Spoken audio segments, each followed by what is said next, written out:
नमस्कार प्यारे साथियों, स्वागत और अभिनंदन आप सभी का आपके डिजिटल लर्निंग प्लेटफॉर्म पर। और रोजाना अपन साथियों राजस्थान जीके की क्लासेस लेते हैं। आज की अपनी क्लास है, आज अपन 3 टॉपिक पर चर्चा करेंगे। राजस्थान के प्रमुख दुर्गों के बारे में, राजस्थान का एकीकरण और राजस्थान के प्रमुख त्योहारों के बारे में। ठीक है, तो क्लास इंपॉर्टेंट रहने वाली है। बिल्कुल अपन सुपर फास्ट तरीके से रिवीजन क्लास लेंगे। ठीक है, क्योंकि रिवीजन है तो समझाने का आपको ये भी नहीं है। ठीक है, तो आपको फटाफट से रिवीजन करना है और जल्दी से सुपर फास्ट अपन जो है रिवीजन करने वाले हैं। ठीक है, इसकी पीडीएफ आपको साथियों अपने मोबाइल एप्लीकेशन पर मिलेगी। आप कमेंट करके मत पूछा करो। ठीक है, सीधा आपको पता है जब मैं कह रहा हूँ कि कुमावत जीएस मोबाइल एप्लीकेशन पर मिलने वाली है। इस नाम से आप सर्च कर सकते हैं, जैसा अपने चैनल का नाम है उसी नाम को आपको प्ले स्टोर पर सर्च करना है। डिस्क्रिप्शन बॉक्स में लिंक दे रखा है। आप टेलीग्राम ज्वाइन करेंगे तो टेलीग्राम पर भी वैसे तो ये पीडीएफ आपको टेलीग्राम पर भी मिल जाएगी, लेकिन टेलीग्राम पर साथियों होता क्या है कि आपको पीडीएफ मिलेगी नहीं, सर्च करना पड़ता है आपको। बहुत ऊपर जा चुकी होती है तो पीडीएफ को ढूंढने में टेलीग्राम पर आपको समस्या होती है। तो आप ऐप पर जाइए और ऐप पर जो है आप इसको आसानी से ढूंढ सकते हैं। ऐप पर जाकर के ऐप के अंदर साथियों हैंड रिटन नोट्स के अंदर जो है आप क्लिक करेंगे तो वहीं पर आपको सारी पीडीएफ मिलेगी। और करंट अफेयर्स की पीडीएफ आपको कहाँ पर मिलने वाली है?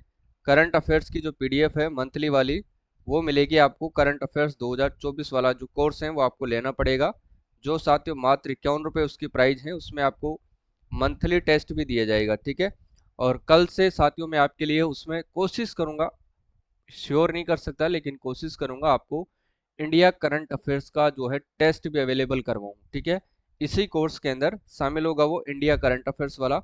वैसे राजस्थान वाला टेस्ट मिलेगा इसमें, और इसी में आपको जो है पीडीएफ भी मिलेगी साथियों। ठीक है, वन लाइनर पीडीएफ है, एमसीक्यू पीडीएफ है, और हाथ से लिखे हुए नोट्स भी मैं आपको यहाँ पर कल तक जो है वो प्रोवाइड करवा दूंगा।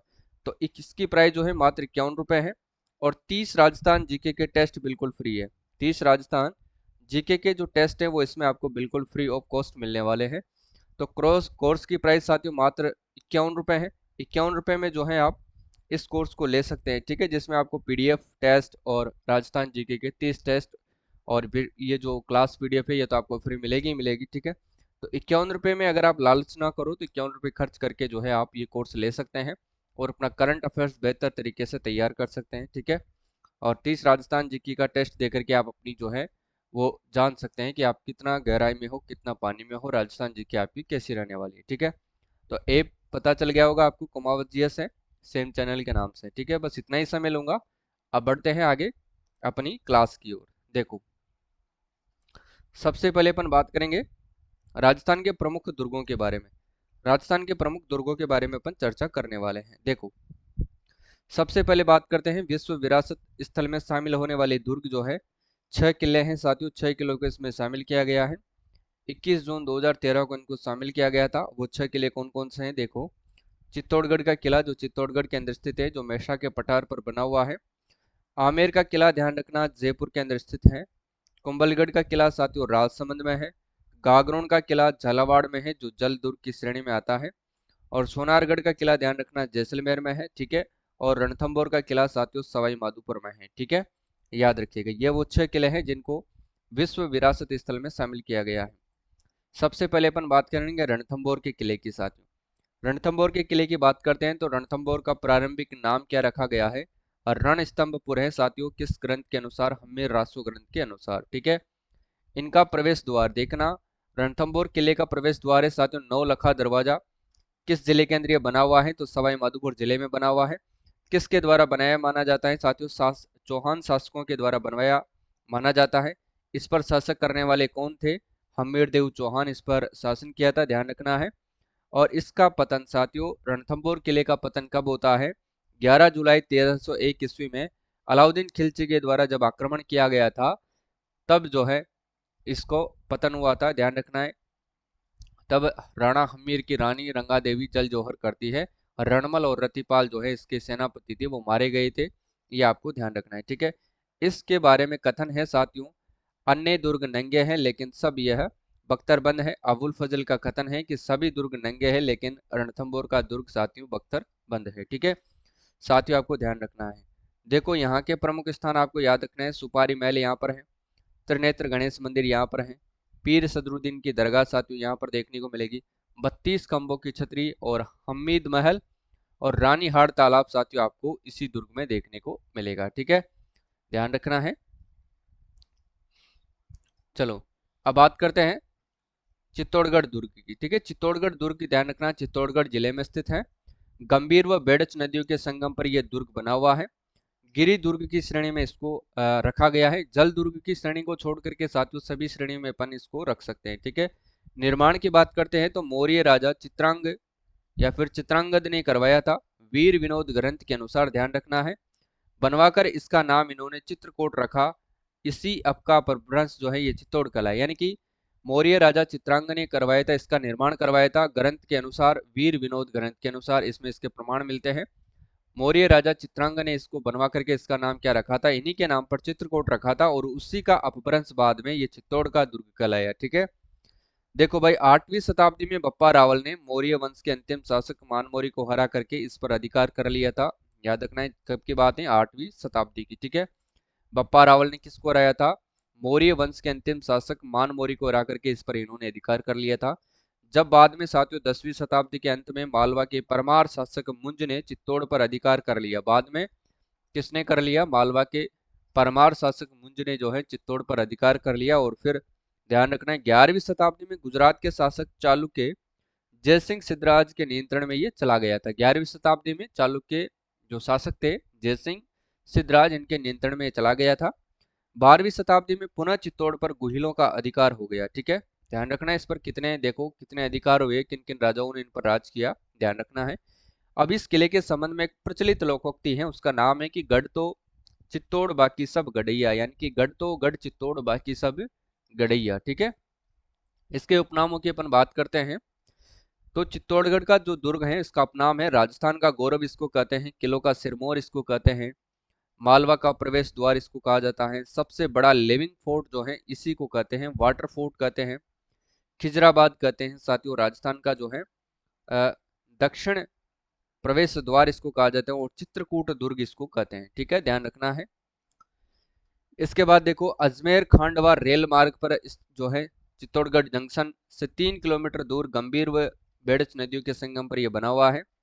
मेसा के पठार पर यह स्थित है। ये इंपॉर्टेंट फैक्ट है कि चित्तौड़गढ़ का दुर्ग किस पठार पर बना हुआ है, मेसा के पठार पर। किन नदियों के संगम पर है, गंभीरी व बेड़च नदियों के संगम पर है। ठीक है, समुद्र तल से अगर इसकी ऊंचाई की बात करें तो लगभग 1800 फीट इसकी ऊंचाई है। क्षेत्रफल की दृष्टि से इसकी लंबाई की बात करते हैं तो 8 किलोमीटर लंबाई है, जबकि 2 किलोमीटर इसकी चौड़ाई है। ठीक है, दिल्ली से गुजरात व मालवा जाने वाले मार्ग पर ये दुर्ग स्थित है। इसका आधुनिक निर्माता कुंभा को कहा जाता है। अधिकांश निर्माण इसी ने करवाया था, राणा कुंभा ने, याद रखिएगा। 21 जून 2013 को में इसको साथियों यूनेस्को ने विश्व धरोहर की सूची में इसको शामिल कर लिया था, याद रखना है। राजस्थान का एकमात्र किला जहां पर खेती की जाती है वो है अपना चित्तौड़गढ़ का किला। इसका आकार वेल मछली के समान है साथियों, ध्यान रखिएगा। और इसे हिंदू देवी देवताओं का अजायब घर भी कहा जाता है, यह भी आपको ध्यान रखना है। ठीक है, इस पर जो प्रथम आक्रमण किया गया था अफगानिस्तान के सूबेदार मामू ने किया था। ठीक है, अगर आपसे पूछा जाए कि चित्तौड़गढ़ दुर्ग पर प्रथम आक्रमण किसके द्वारा किया गया था, सूबेदार मामू जो कहाँ के थे, अफगानिस्तान के थे। ठीक है, अब देखो भाई मीराबाई के गुरु रेदास व कल्लाजी राठौड़ की छतरी भी यहीं पर है। मीराबाई के गुरु थे रेदास और कल्लाजी जो राठौड़ है साथियों, उनकी छतरी भी स्थित है कहाँ पर, चित्तौड़गढ़ दुर्ग के अंदर ही स्थित है। ठीक है, ये ध्यान रखना है। जयमल की छतरी 16 खंभों व कल्लाजी राठौड़ की छतरी 4 खंभों की है। 1568 में अकबर की सेना से लड़ते हुए ये दोनों वीर गति को प्राप्त हुए थे। ठीक है, याद रखिएगा। दिसंबर 2018 में 12 रुपए का डाक टिकट इस पर जारी किया गया था। राज्य का सबसे बड़ा आवासीय किला यानी कि लिविंग फोर्ट कौन है, वो है साथियों चित्तौड़गढ़ का किला। आगे देखो, चित्तौड़गढ़ के किले का इतिहास थोड़ा लंबा है, इसको ध्यान रखना है। 1303 में साथियों AK का अधिकार यानी कि अलाउद्दीन खिलजी का अधिकार इस पर हो जाता है। बाद में 1326 में पुनः राणा हमीर सिसोदिया ने गोहिल सिसोदिया वंश की यहाँ पर स्थापना करते हैं। और फिर 1568 से 1615 साथियों ये मुगलों के अधिकार में रहा था। ठीक है, और 1615 में साथियों मेवाड़ मुगल संधि के परिणाम स्वरूप यह पुनः गुहिल वंश को प्राप्त होता है। बाद में देखो कितना उलटफेर चलता रहता है।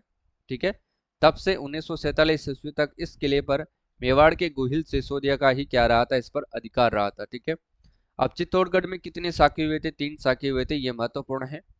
प्रथम साका हुआ था 1303 ईस्वी में, पद्मिनी के जौहर व गोरा बादल की वीर गति को प्राप्त हुए थे, ध्यान रखना है, रतन सिंह के टाइम की बात है। दूसरा साका 1535 ईस्वी में हुआ था, सांगा की पत्नी कर्णावती का जौहर जब हुआ था, ठीक है। तीसरा साका ध्यान रखना है 1568 ईस्वी के अंदर जैमल पत्ता की रानियों का जो है जौहर व इनका बलिदान जो है तीसरा साका कहलाता है, ठीक है।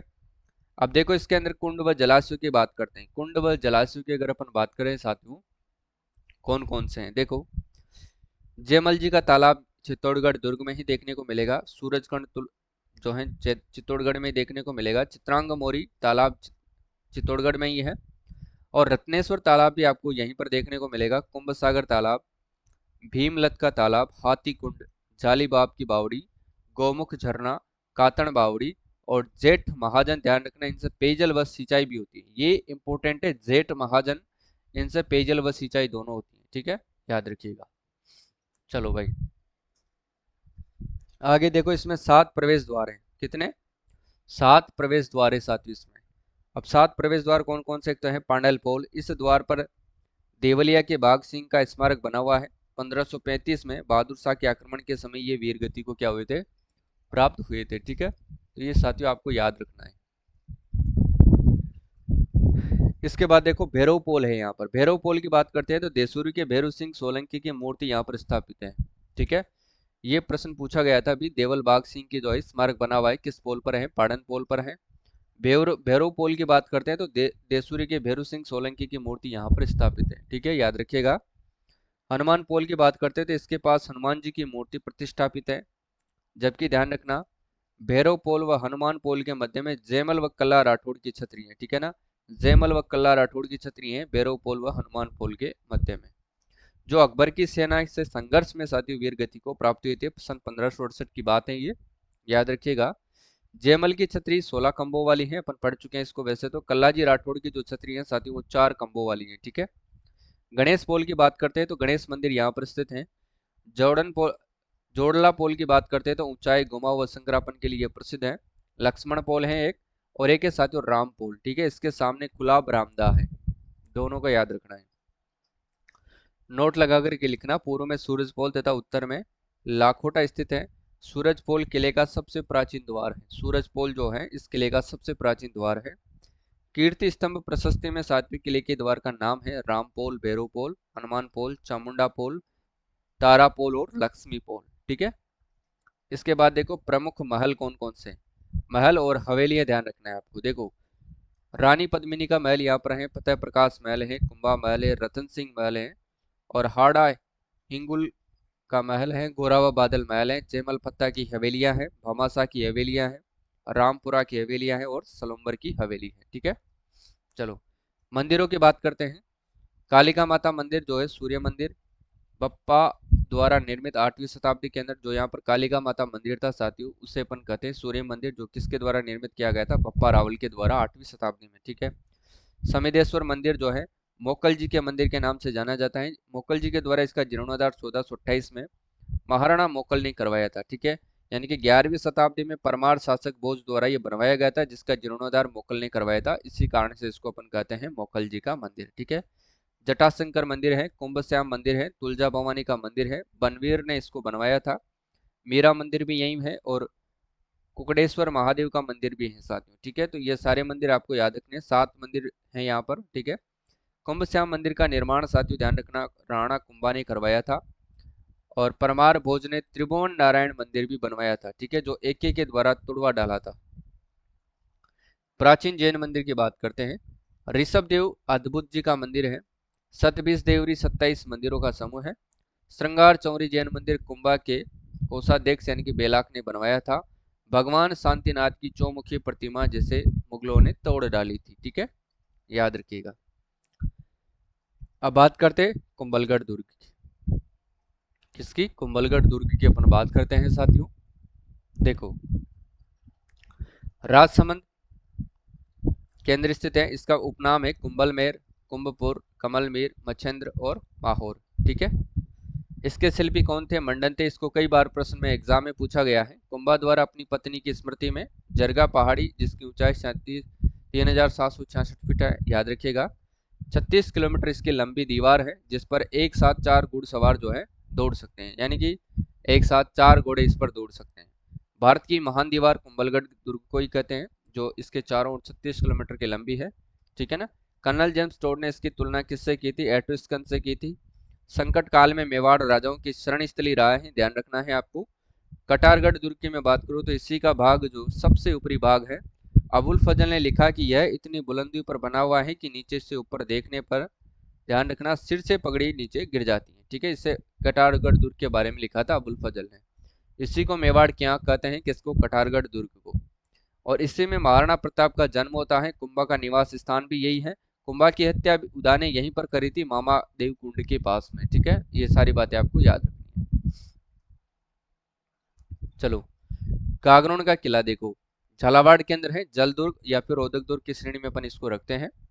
काली सिंध व आहू नदियों के संगम पर बना हुआ है। महमूद खिलजी प्रथम ने इसका नाम जो है मुस्तफाबाद रखा था, ध्यान रखना है। जालिम कोट और जालिम कोट इसका नाम है, ठीक है। खींची राजवंश के शासक देवंत सिंह ने इसे जीत करके गागरोन इसका नाम रखा था। इसमें ध्यान रखना है, एक तो मीठे शाह की दरगाह है और संत हमीदुद्दीन नागौरी गागरोनी की दरगाह, यहाँ पर संत हमीदुद्दीन गागरोनी की दरगाह, ठीक है, ये ध्यान रखना है।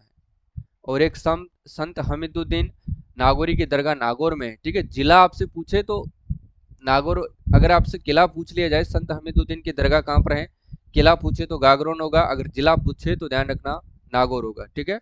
कमेंट मत करना, क्योंकि पहले भी मैंने दुर्ग पढ़ाई थी, तब भी बहुत बच्चों ने इस पर कमेंट किया था, इसलिए ध्यान रखना है, कंफ्यूज नहीं होना है, ठीक है, क्योंकि ऑप्शन के अकॉर्डिंग आपको आंसर देना है। अगर आपसे पूछा जाए कि संत हमीदुद्दीन गागरोनी की दरगाह कहाँ पर है, तो गागरोन दुर्ग झालावाड़ में है। अगर आपसे पूछा जाए संत हमीदुद्दीन नागौरी की दरगाह कहाँ पर है, तो फिर नागौर जिले में, ठीक है, याद रखिएगा। औरंगजेब द्वारा निर्मित बुलंद दरवाजा इसी दुर्ग में है। अगर आपसे पूछा जाए कि औरंगजेब के द्वारा निर्मित जो बुलंद दरवाजा है वो किस दुर्ग में स्थित है, तो गागरोन दुर्ग के अंदर स्थित है, ठीक है। जूनागढ़ का किला देखो भाई, बीकानेर के अंदर स्थित है। दानवंत दुर्ग की श्रेणी में इसको रखा जा सकता है, मरुस्थल, ठीक है। मरुस्थल ये दुर्ग है। निर्माण राय सिंह के द्वारा करवाया गया था। उपनाम इसका जमीन का जेवर और चिंतामणि। जूनागढ़ किले का उपनाम क्या है? जमीन का जेवर और चिंतामणि, ठीक है। दरवाजे पर जयमल व फत्ता की गजारूढ़ मूर्तियां स्थापित है। दरवाजे पर जयमल व फत्ता की गजारूढ़ मूर्तियां स्थापित है, याद रखिएगा। सोनारगढ़ का किला भाई देखो, जैसलमेर के अंदर है, धानवंत दुर्ग की श्रेणी में आता है। रेतीला मरुस्थला जो भी इसमें रख सकते हैं, ठीक है। निर्माण राव जैसल के द्वारा पीले पत्थरों से निर्मित है। तीखुणी यानी कि त्रिकूट पहाड़ी पर बनने के कारण इसको त्रिकूटगढ़ कहा जाता है। गोरहरागढ़ और गोरहरा पहाड़ी पर बने होने के कारण इसको गोरहरागढ़ कहते हैं। राजस्थानी लोक काव्य में इसको जेशानगढ़ कहा जाता है। सूर्य की रोशनी में चमकने के कारण साथ ही इसको सोने का किला कहा जाता है, ठीक है। यानी कि सूर्य की जो रोशनी है वो जब आभा बिखेरती है तो इसका जो रंग है वो सोने के गोल्ड के समान होता है, और ये गोल्ड के समान चमकता है, उसी कारण इसको सोने का किला कहते हैं, ठीक है। और ये 99 बुर्जों वाला दुर्ग है साथियों, याद रखिएगा। इसके बाद देखिए, गज विलास, जवार विलास, सर्वोत्तम विलास, जालियों की कटाई के लिए साथियों ये प्रसिद्ध है। और हस्तलिखित ग्रंथ इसके अंदर रखा हुआ है। जिन भद्र सूरी ग्रंथ भंडार यहाँ पर जो है रखा हुआ है, ठीक है, याद रखिएगा। चूरू का किला याद रख लेना, जयपुर के अंदर है। निर्माण करवाया था ठाकुर कुशाल सिंह ने। और कहा जा सकता है कि यहाँ का जो गोला बारूद खत्म होने पर साथियों दुश्मनों पर चांदी के गोले दागे गए थे, ठीक है। देखो, स्वर्णगिरी की बात करते हैं। सुवर्णगिरी जालोर के अंदर है। सोनगढ़ कनकाचल जालोर का किला इसका उपनाम है। निर्माण सुकड़ी नदी के किनारे पर किया गया है परमार शासकों के द्वारा, ठीक है। धार्मिक हिंदू मुस्लिम समन्वय का जो है ये प्रतीक है, धार्मिक एकता का प्रतीक है। धार्मिक एकता यानी कि हिंदू मुस्लिम समन्वय का ये प्रतीक है, क्योंकि यहाँ पर साथियों मलिक शाह पीर की दरगाह स्थित है। अगर आपसे पूछा जाए मलिक शाह पीर की दरगाह कहाँ पर है, तो ये सुवर्णगिरी दुर्ग में है, यानी कि जालोर के किले में है। कनकाचल दुर्ग में है, सोनगढ़ किले में है, ठीक है। देखो भाई, हसन निजामी का कथन क्या कहता है इसके बारे में? यह एक ऐसा किला है जिसका दरवाजा कोई आक्रमणकारी नहीं खोल सका था। हसन निजामी क्या कहते हैं कि यह एक ऐसा किला है जिसका जो है दरवाजा कोई नहीं खोल सका था। ठीक है, इसके बाद आता है मित्रों लोहागढ़ का किला। लोहागढ़ का किला यानी कि भरतपुर के अंदर है। इसी को अपन कहते हैं मिट्टी का किला।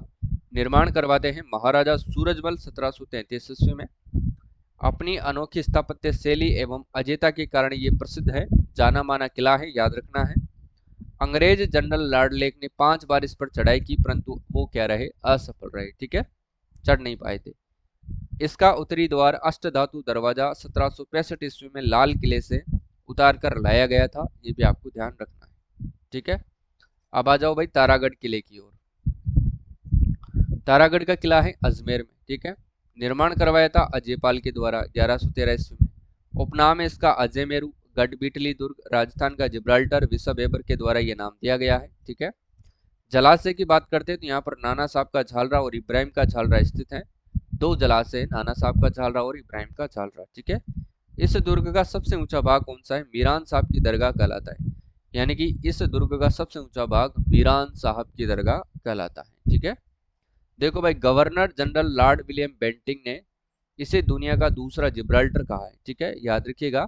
और इसी दुर्ग में शाहजहां के बेटे दारा सिकों का जन्म हुआ था। ठीक है ना, तारागढ़ दुर्ग में ही। इस किले की प्रमुख बुर्जे कौन कौन से, घूंघट है, घुगड़ी है, बांद्रा है, इमली है, पीपली है, दोराई है, फूटी, नगारची, सैयद आदि है। ठीक है, याद रखिएगा। अब आते हैं बात सिवाना किले की। सिवाना किला है बाड़मेर का। निर्माण करवाया था वीर नारायण ने। 56 की पहाड़ियों के अंदर ये निर्मित किला है। उपनाम है इसका अणखलो, कोमथान और कोमठ दुर्ग। ठीक है, क्योंकि यहाँ पर कोमठ नामक जो है घास ज्यादा पाई जाती है, इसी के कारण इसका नाम कोमठ दुर्ग भी है। ठीक है, एके ने 1308 में इसे जीत करके इसका नाम खेराबाद रखा था। इंपॉर्टेंट फैक्ट है, याद रखिएगा। संकट काल में मारवाड़ राजाओं की शरणस्थली रहा है, ये भी इंपॉर्टेंट फैक्ट है। ठीक है, शेरगढ़ का किला याद रखना है भाई, 12 का है। ठीक है ना, और इसका उपनाम है कोसवर्धन दुर्ग। राजा मालदेव के द्वारा निर्मित है, याद रखना है आपको। परवन नदी के किनारे पर बना हुआ है। फर्रुखसियर इस किले को कोटा महाराव भीम सिंह को पुरस्कार स्वरूप प्रदान किया था, यह भी याद रखना है। शेरगढ़ का किला एक और है जो धौलपुर के अंदर है, जो चंबल नदी के किनारे पर बना हुआ है। ठीक है, याद रखिएगा। अब देखो टोडगढ़ का किला, मूल नाम क्या है इसका, बोरेसवाड़ा, बोरासवाड़ा। ठीक है, तो कर्नल जेम्स टोड के द्वारा बनाया गया था। मैगजीन का किला अजमेर के अंदर स्थित है। वर्तमान स्वरूप राजपूताना म्यूजियम के रूप में यह स्थित है। अकबर का किला इसको कहते हैं। निर्माण करवाया था अकबर ने गुजरात विजय के उपलक्ष्य में। ठीक है, इसी किले में सर टॉमस रो ने अपना परिचय मुगल सम्राट जहांगीर को दिया था, यह भी आपको याद रखना है। नाहरगढ़ का किला ध्यान रखना है, जयपुर के अंदर स्थित है। इसका उपनाम है सुदर्शनगढ़। जयगढ़ का किला देखो भाई, जयगढ़ का किला जयपुर में है, इसे चिले का टीला कहते हैं। तोप डालने का कारखाना जयगढ़ के अंदर स्थित है। जयबान तोप की बात करें तो वो भी जयगढ़ में है। और विशाल पानी के टांके अगर आपको देखने हैं तो जयगढ़ किले में जाना पड़ेगा। गुप्त सुरंग भी आपको यहीं पर देखने को मिलेगी। ठीक है, याद रखना है। अब देखो भाई राजस्थान के प्रमुख त्योहार। राजस्थान के प्रमुख त्योहारों की बात करते हैं। बड़ी तीज कहाँ मनाई जाती है, बूंदी में। बूढ़ी तीज, कजली तीज और सातवा तीज सातुड़ी तीज। ठीक है, भाद्रपद कृष्ण तृतीया को मनाई जाती है बूंदी के अंदर। तीज की बात करते हैं तो तीज साथियों ध्यान रखना जयपुर की फेमस है, जो मुख्य रूप से मनाई जाती है। तीज की सवारी प्रसिद्ध है, जो श्रावण माह में निकलती है। श्रावण शुक्ल तृतीया को हरियाली तीज यानी कि छोटी तीज मनाई जाती है। त्योहारों की शुरुआत और आगमन यहीं से होता है। ठीक है, चैत्र शुक्ल तृतीया को गणगौर मनाया जाता है, ध्यान रखना है। गणगौर कब मनाया जाता है, चैत्र शुक्ल तृतीया को। शिव पार्वती का प्रतीक है, ध्यान रखना है। और बिना ईश्वर की गवर जैसलमेर में पूजी जाती है। ठीक है, बिना ईश्वर की गवर कहाँ पर पूजी जाती है, जैसलमेर में। ढींगा गणगौर की मैं बात करूं तो बैसाख कृष्ण तृतीया को मनाई जाती है। शासनकाल है राज सिंह। राज सिंह के शासनकाल से ही बैसाख कृष्ण तृतीया को ढींगा गणगौर मनाई जाती है। ठीक है, इसके बाद देखो गुलाबी गणगौर नाथ द्वारा के अंदर मनाई जाती है चैत्र शुक्ल पंचमी को। गुलाबी गणगौर कब मनाई जाती है, नाथ द्वारा में चैत्र शुक्ल पंचमी को। ठीक है, अब देखो होली से संबंधित जो भी त्योहार है, देखो पत्थर मार होली कहाँ की है, बाड़मेर की फेमस है। लठ मार होली कहाँ की है, श्री महावीर जी करौली की है। कोडामार होली भिनाई अजमेर की है। देवर भाभी होली ध्यान रखना है ब्यावर अजमेर की है। ठीक है, अंगारों की होली कहाँ की है, केकड़ी अजमेर की है। और भगोटिया होली कहाँ की है, मेवाड़ आदिवासियों के द्वारा। और गोबर के कंडों की ओली कहाँ पे हैं? गलियाकोट डूंगरपुर के। अब बिनाई की बात करेंगे तो आप अजमेर के लिए बोलोगे तो कमेंट मत करना भाई, पुराने जीके के अनुसार ही अपन पढ़ रहे हैं, पूछा भी आपको पुराना जीके ही जाएगा, ठीक है। बिनाई वैसे अब अलग होकर के अलग हो गया है, ठीक है। अक्षय तृतीया की बात आती है तो ध्यान रखना, अक्षय तृतीया कब मनाई जाती है भाई? चैत्र शुक्ल को नहीं मनाई जाती है, यहाँ पर मैंने गलती से लिख दिया है, सीरियस मत होना, मैं आपको सही बता देता हूँ, ठीक है। देखो,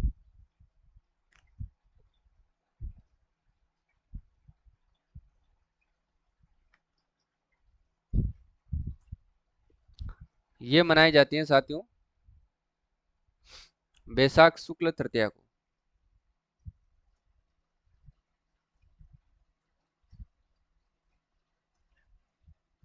बैसाख शुक्ल तृतीया को जो है अक्षय तृतीया मनाई जाती है। गुड़ला त्योहार कब मनाया जाता है? चैत्र कृष्ण अष्टमी को मनाया जाता है। कब मनाए जाते हैं साथियों? चैत्र कृष्ण अष्टमी को मनाया जाता है, ठीक है ना, ये आपको याद रखना है। और जोधपुर के अंदर ये त्योहार मनाया जाता है गुड़लेखा की याद में। अब बात कर लेते हैं एकीकरण की, राजस्थान का एकीकरण, ठीक है, यहाँ से डेफिनेट प्रश्न एग्जाम में पूछा जाता है। देखो, 19 रियासतें थी एकीकरण के समय, राजस्थान में 19 रियासतें थी और 3 ठिकाने थे, ठीक है। उस समय साथियों जो सबसे प्राचीन रियासत थी वो थी मेवाड़, और सबसे नई रियासत यानी कि नवीनतम रियासत थी झालावाड़, और सबसे बड़ी रियासत कौन सी थी? मारवाड़ थी, और सबसे छोटी रियासत थी सापुरा। चारों फैक्ट याद रखना है अच्छे से। रियासती विभाग की स्थापना कब होती है? 5 जुलाई सन 1947 को। रियासतों से संबंधित समस्याओं के समाधान के लिए साथियों रियासती विभाग की स्थापना की गई थी, ठीक है। गठन किसके द्वारा होता है? सरदार वल्लभ भाई पटेल के नेतृत्व में जो है रियासती विभाग का गठन होता है। विभाग के सचिव बनाए गए थे वीपी मेनन को, ठीक है, विभाग के सचिव वीपी मेनन को बनाया गया था। राजस्थान एकीकरण प्रक्रिया में 8 वर्ष 7 माह और 14 दिन का समय लगा था। 8 वर्ष 7 महीने और 14 दिन का समय राजस्थान एकीकरण की प्रक्रिया में लगा था, याद रखना है।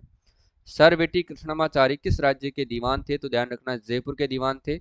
भारत संघ की अधिमिलन पत्र पर हस्ताक्षर करने वाले राजस्थान के प्रथम शासक कौन थे? तो बीकानेर के शार्दुल सिंह थे, याद रखना है, फर्स्ट शार्दुल सिंह प्रथम थे, ठीक है।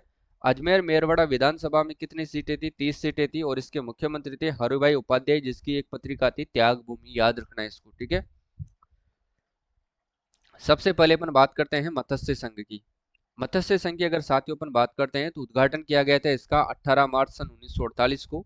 उद्घाटन करने कौन आए थे? केंद्रीय मंत्री थे कौन? एनवी गोडगिल ने मत्स्य संघ का उद्घाटन किया था। उस टाइम जो है मत्स्य संघ के प्रधानमंत्री कौन थे? शोभाराम कोमावत थे। राज प्रमुख किसको बनाया गया था? महाराजा उदयभान सिंह को राज प्रमुख बनाया गया था, जो धौलपुर के थे, याद रखना है। उस समय साथियों जो है मत्स्य संघ की राजधानी रखी गई थी अलवर को। मत्स्य संघ की राजधानी रखी गई थी अलवर को, ठीक है। इस समय इसमें 4 रियासतें थी, कौन कौन सी थी? अलवर, भरतपुर, धौलपुर और करौली, ठीक है ना, ये 4 रियासतों को शामिल किया गया था। मत्स्य संघ का नाम किसकी सोच थी? ध्यान रखना है, के एम मुंशी, इनकी सिफारिश पर ही इसका नाम मत्स्य संघ रखा गया था, के एम मुंशी की सोच थी, ये ध्यान रखना है। इसमें एक मंत्रिमंडल गठित किया गया था, उस मंत्रिमंडल की अपन बात करते हैं, जिसके प्रधानमंत्री तो रखे गए थे शोभाराम कुमावत को। जुगल किशोर चतुर्वेदी थे भरतपुर के, ध्यान रखना, जो मंत्रिमंडल के अंदर मंत्री थे। मास्टर भोलानाथ थे अलवर के। गोपीलाल यादव थे धौलपुर के। डॉक्टर मंगल सिंह थे धौलपुर के, और चिरंजी लाल शर्मा भी करौली के थे, ठीक है। तो ये चारों पांचों मंत्री आपको याद रखने हैं, अच्छे से याद रखना है, एग्जाम में पूछे जाते हैं। अब इसकी वार्षिक आय क्या थी? उस समय 184 लाख रुपए जो है वार्षिक आय थी, यानी कि सालाना आय थी, ठीक है। देखो, राजस्थान संघ की बात करते हैं, इसके बाद जो चरण आता है वो आता है राजस्थान संघ। निर्माण कब होता है इसका? 25 मार्च सन 1948 को। उद्घाटन करने कौन आए थे? केंद्रीय मंत्री एनवी गोडगली इसमें आए थे। प्रधानमंत्री थे इसके गोकुललाल असावा को बनाया गया था। राज प्रमुख बनाया गया था महाराव भीम सिंह, जो कोटा के महाराजा थे, ठीक है। राजधानी रखी गई थी साथियों कोटा को। सेकंड चरण है, याद रखना है, संयुक्त राजस्थान फर्स्ट इसका नाम रखा गया था, या राजस्थान संघ, ध्यान रखना है। उस समय 9 रियासतों को सेकंड चरण में शामिल किया गया था। 9 रियासतें थी, कोटा, बूंदी, झालावाड़, बांसवाड़ा, टोंक, प्रतापगढ़, किशनगढ़, डूंगरपुर, शाहपुरा। एक ठिकाना कुशलगढ़ को भी इसमें विलय किया गया था, ठीक है ना, पहला ठिकाना था ये। राजधानी रखी गई थी इसकी कोटा, ध्यान रखिएगा। देखो, बांसवाड़ा के महारावल चंद्रवीर सिंह ने विलय पत्र पर हस्ताक्षर करते समय कहा था कि मैं अपने डेथ वारंट पर क्या कर रहा हूँ? हस्ताक्षर कर रहा हूँ। ठीक है, ये बात उन्होंने कही थी। इसके बाद देखो भाई, पूर्वी राजस्थान यानी कि संयुक्त राजस्थान सेकंड, पूर्वी राजस्थान या फिर संयुक्त राजस्थान सेकंड जो थर्ड चरण था, इसके अंदर थर्ड चरण का निर्माण हुआ था 18 अप्रैल सन 1948 को। इसमें उदयपुर का विलय करके जो है इसका निर्माण किया गया था। संयुक्त राजस्थान का नाम इसको दिया गया था, ध्यान रखना है, पूर्व राजस्थान संयुक्त राजस्थान सेकंड याद रखना है। ठीक है, और इसमें किसका विलय किया गया था? उदयपुर का थर्ड थर्ड चरण के अंदर। ठीक है, इस समय प्रधानमंत्री कौन थे? माणिक्यलाल वर्मा को बनाया गया था। उद्घाटन करने कौन आए थे? तो खुद प्रधानमंत्री साथियों पंडित जवाहरलाल नेहरू इसका उद्घाटन करने आए थे। ठीक है ना। राज प्रमुख बनाए गए थे भोपाल सिंह को, जो कहाँ के थे साथियों? उदयपुर के थे। और उदयपुर का विलय किया गया था इसमें। ठीक है ना, भोपाल सिंह को राज प्रमुख बना करके उदयपुर का विलय किया गया था पूर्व राजस्थान यानी कि संयुक्त राजस्थान सेकंड में। ठीक है ना, ये ध्यान रखना है आपको। मेवाड़ का विलय किया गया था, ये ध्यान रखना है। ठीक है, इसके बाद आते हैं वृद्ध राजस्थान। वृद्ध राजस्थान की बात करते हैं तो इसका जो निर्माण होता है साथियों वो तो होता है 30 मार्च सन 1949 को। प्रधानमंत्री बनाए गए थे पंडित हीरालाल शास्त्री को। किसको बनाया गया था? प्रधानमंत्री पंडित हीरालाल शास्त्री को। इसके राज प्रमुख बनाए गए थे महाराजा मानसिंह, जो जयपुर के थे, ध्यान रखना है, जयपुर के शासक थे। और इसमें ध्यान रखना, राज प्रमुख तो बनाए गए थे महाराजा मानसिंह को, और महाराज प्रमुख बनाया गया था भूपाल सिंह, जो उदयपुर के शासक थे। ठीक है, एक बार ही बने थे ये, एकमात्र ऐसा चरण था वृद्ध राजस्थान जिसमें एक तो राज प्रमुख था और एक महाराज प्रमुख था। ठीक है, जो भोपाल सिंह को महाराज प्रमुख उदयपुर के शासक और राज प्रमुख महाराजा मानसिंह जयपुर के शासक को बनाया गया था। ये फोर्थ चरण है, याद रखिएगा। ठीक है, उद्घाटनकर्ता कौन थे? सरदार वल्लभ भाई पटेल थे। ठीक है, और विलय रियासतें कौन कौन सी थी? जयपुर, जोधपुर, बीकानेर और जैसलमेर को इसमें विलय किया गया था, ध्यान रखना है। और इसी दिन से साथियों 30 मार्च को राजस्थान दिवस मनाया जाता है। ठीक है, जयपुर राजधानी रखी गई थी और इसके बाद से जो है जयपुर ही आज तक राजधानी है। ध्यान रखना साथियों, पी सत्यनारायण राव समिति की सिफारिश पर जयपुर को राजधानी बनाया गया था। ठीक है ना। राम मनोहर लोहिया की अध्यक्षता में चतुर्थ चरण का गठन होता है। प्रश्न पूछा जा सकता है कि किसकी अध्यक्षता में जो है चतुर्थ चरण का गठन किया गया था, यानी कि राजस्थान संघ का, वृद्ध राजस्थान का, सॉरी, चतुर्थ चरण में इसका गठन किया जाता है। ठीक है, वृद्ध राजस्थान का। देखो नोट लगा करके लिखना है, महाराणा भूपाल सिंह राज प्रमुख व महाराज प्रमुख रहने वाले एकमात्र शासक हैं। ठीक है, महाराणा भूपाल सिंह राज प्रमुख भी रहे थे और महाराज प्रमुख भी रहे थे, ये एकमात्र शासक हैं। ठीक है ना। देखो एकीकरण के समय स्थापित सरकारी कार्यालय कौन कौन से थे? इसके समय जो कार्यालय स्थापित किए गए थे, कृषि विभाग स्थापित किया गया था भरतपुर के अंदर, हाई कोर्ट स्थापित किया गया था जोधपुर में, और शिक्षा विभाग स्थापित किया गया था बीकानेर में, और खनिज विभाग उदयपुर में, और वन एवं सहकारी विभाग स्थापित किया गया था कोटा के अंदर। ये विभाग भी एग्जाम में पूछ ले जाते हैं, याद रखना है। संयुक्त वृद्ध राजस्थान पांचवा चरण है, याद रखना है। निर्माण की बात करते हैं तो 15 मई 1949 को इसका निर्माण होता है। विलय किया गया था मत्स्य संघ व नीमराणा ठिकाने का, इसमें विलय करके संयुक्त वृत्त राजस्थान का निर्माण किया गया था। प्रधानमंत्री बनाया गया था साथियों हीरालाल शास्त्री को। राज प्रमुख कौन थे? मानसिंह, जयपुर के थे।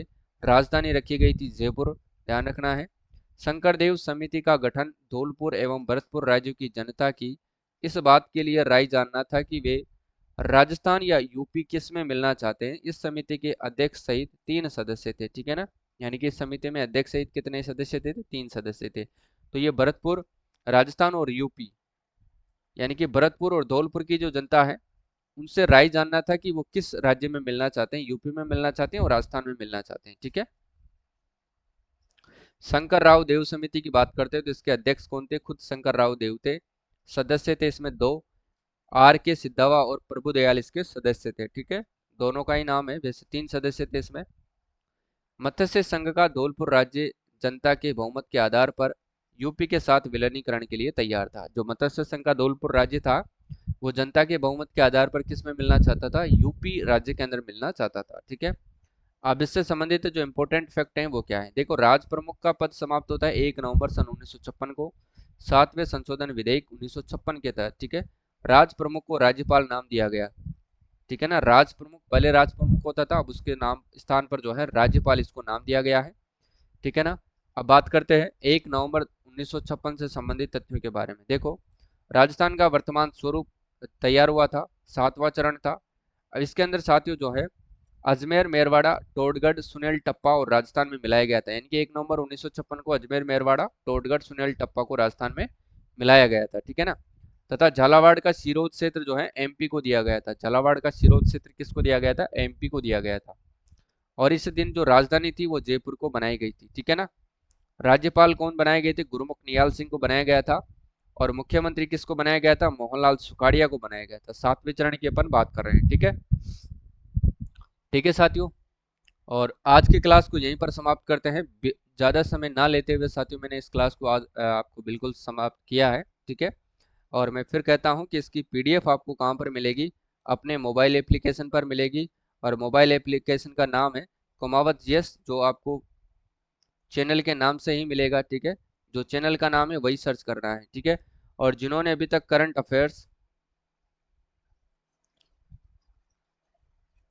अफेयर्स वाला कोर्स नहीं लिया है वो जरूर ले ले, क्योंकि आरएस का जो एग्जाम आएगा साथियों 2024 वाला प्री का, उसके लिए भी ये रामबाण साबित होने वाली है।